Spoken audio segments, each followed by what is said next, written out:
अ, गिरीश महाजन यांची to the point मुलाखतीत माहिती तावडेंना भेटल्यानंतर त्यांनी विचारली आहे.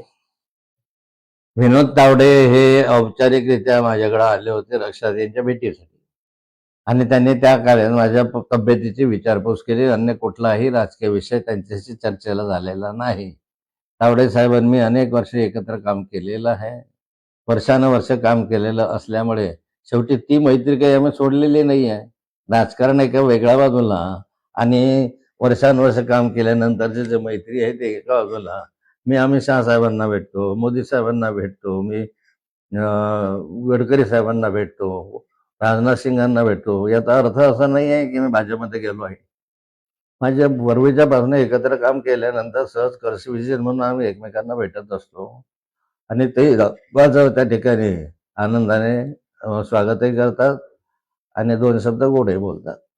आताही या अमृत महोत्सवी वर्षामध्ये मी गडकरी साहेबांना निमंत्रण दिलेलं आहे आणि गडकरी साहेबांनी माझ्या या अमृत महोत्सवाला येणं मान्य केलेलं आहे. खडसे भाजप घर वापसीसाठी मागे लागलेले आहेत.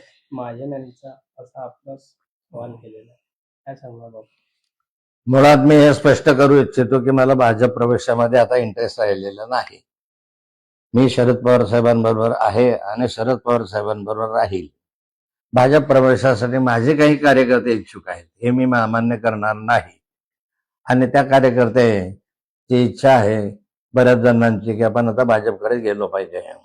गिरीश महाजन जे आता या ठिकाणी बोलले की मी फार लहान माणूस आहे, ही गोष्ट खरी आहे की गिरीश महाजन फार लहान माणूस आहे, पण मुख्यमंत्र्यांच्या शर्यतीतला माणूस आहे. त्याच्या मतदारसंघामध्ये तसे बोर्डही लागलेले होते. त्यामुळे एवढ्या मोठ्या लहान माणसाशी मी संघर्ष करतोय. गिरीश महाजन हे विसरले की त्यांना राजकारणामध्ये ज्यावेळेस तिकीट मिळत नव्हतं, तिकीट म्हणजे 1995च्या सुमारास हा मतदारसंघ शिवसेनेकडे होता आणि याच्याऐवजी भुसावळ मतदारसंघ घ्यावा असा आग्रह होता, अमळनेर किंवा भुसावळ. त्यावेळेस भुसावळ मतदारसंघ शिवसेनेकडून भाजपकडे घ्यावा असा आग्रह त्या कालखंडामध्ये अनेकांनी धरला होता. परंतु मी आग्रह धरला होता की गिरीश महाजन चांगला कार्यकर्ता आहे आणि गिरीश महाजनला जामनेर विधानसभा क्षेत्रामध्ये उभं केलं पाहिजे. त्यासाठी हा मतदारसंघ बदलूया. जो जामनेर शिवसेनेचा आहे तो भाजपला घ्या आणि जो भुसावळ भाजपचा आहे तो शिवसेनेला द्या. परंतु याबाबत आमच्यामध्ये एकमत नव्हतं. डॉक्टर गुणवंतराव सरोदे खासदार होते आणि त्यांनी आग्रह धरला की आपला हा मतदारसंघ भुसावळ फक्त 5,000 मतांनी पडलेला होता, त्यामुळे हा मतदारसंघ बदलू नये अशी त्यांची इच्छा होती.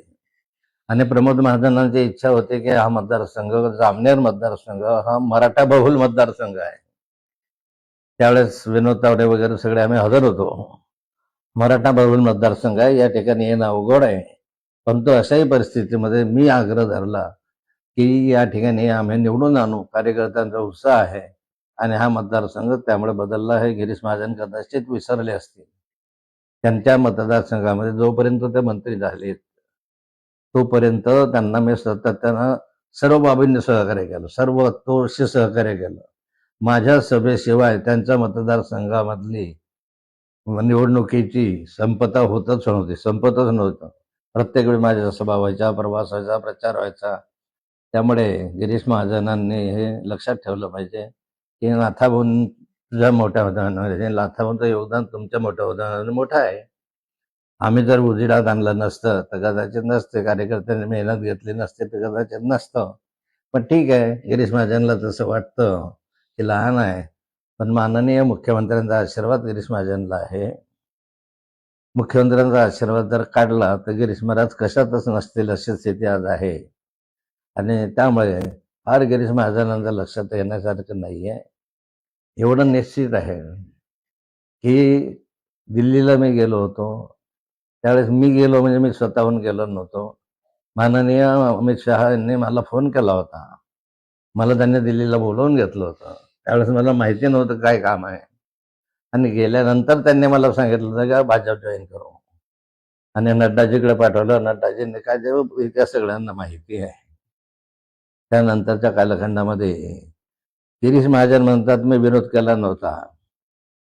त्यांनी विरोध केला नसेल, पण वरच्यांनी जे मला सांगितलं त्या कालखंडामध्ये, ते म्हणाले आपको अगर प्रवेश देंगे तो भाजपा के लोकल लोग आपसे पार्टी बोल रही कि हम काम नहीं करेंगे, हम सीट गिरा देंगे, ऐसा वो ब्लैकमेल कर रहे हैं, इसलिए आप लोकसभा में हमारा काम करो, बाद में देखते हैं, असं त्यांनी म्हटलं होतं. मग ब्लॅकमेल कोण करत होतं?